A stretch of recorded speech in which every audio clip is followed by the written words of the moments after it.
When selecting segments, there are a few criteria that are very important for us to look into in order to figure out, is the segment valid or worth enough for us to really get into and build good products or even marketing campaigns for. One of them are substantiality. Substantiality is the segment must be large enough to warrant a special marketing mix. Another one is identifiability and measurability. Identifiability and measurability. The segment must be identifiable and their size must be measurable. Accessibility and responsiveness. Accessibility. Members of a targeted segment must be reachable with the marketing mix. And responsiveness. Unless segments respond to a marketing mix differently, no separate treatment is needed. With segmentation and targeting, you want to understand how your market will respond in a given situation, like purchasing your products. In many cases, a predictive model may be incorporated into the study so that individuals can be grouped within identified segments based on specific answers to survey questions. Many different ways to segment a market have been identified. Business to business, B2B, sellers might segment the market into different types of businesses or countries. While business to consumer, B2C, sellers might segment the market into demographic segments, lifestyle segments, behavioral segments, or any other meaningful segment. The four bases of market segmentation are geographic segmentation, demographic segmentation, psychographic segmentation, and behavioral segmentation. Within each of these types of market segmentation, multiple subcategories further classify audiences and customers.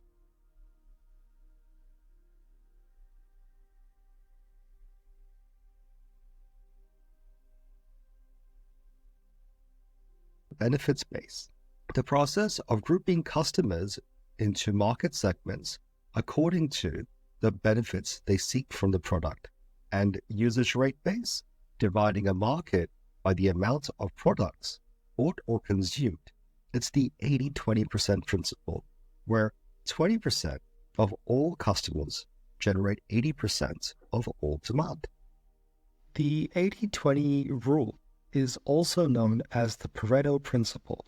This rule states that in any given situation, 80% of the outcome is produced by 20% of the input. This is also referred to as the vital few or the trivial many. The Pareto Principle can be applied to a range of areas in business to ensure that business processes is functioning to its full potential. In particular, it's extremely useful for determining which areas to focus your efforts and resources on in order to achieve maximum efficiency. It is important to note that the Pareto Principle is not a method to completely eliminate the non-critical aspects of any given situation. Rather, it is a simple phenomenon that allows us to shift our focus on the areas that will have the most profound impact on the end goal and will yield the greatest results, and thus makes it easier for you to focus on the issues that require the most urgent attention.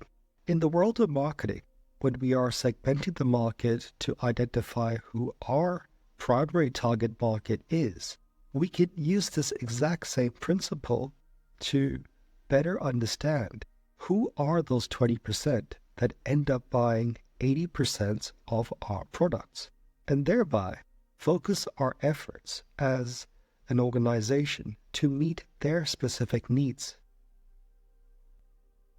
At the end of the day, when our marketing messages is clear, direct, and targeted, they attract the right segments of people. We can attract our ideal prospects more effectively and are more likely to convert potential customers into buyers.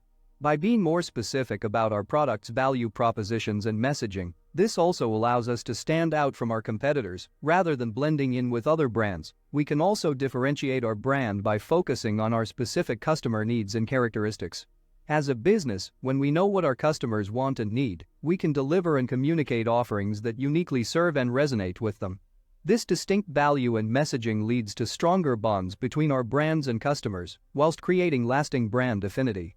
We differentiate our brand from competitors by being more specific about our value propositions and messaging. At the end of the day, our products don't need to serve everyone's needs to be deemed successful or profitable. As such, we can identify segments of industries that have a large audience that can be served in new ways. When we segment the market, we can also find underserved niche markets that we can develop new goods and services for.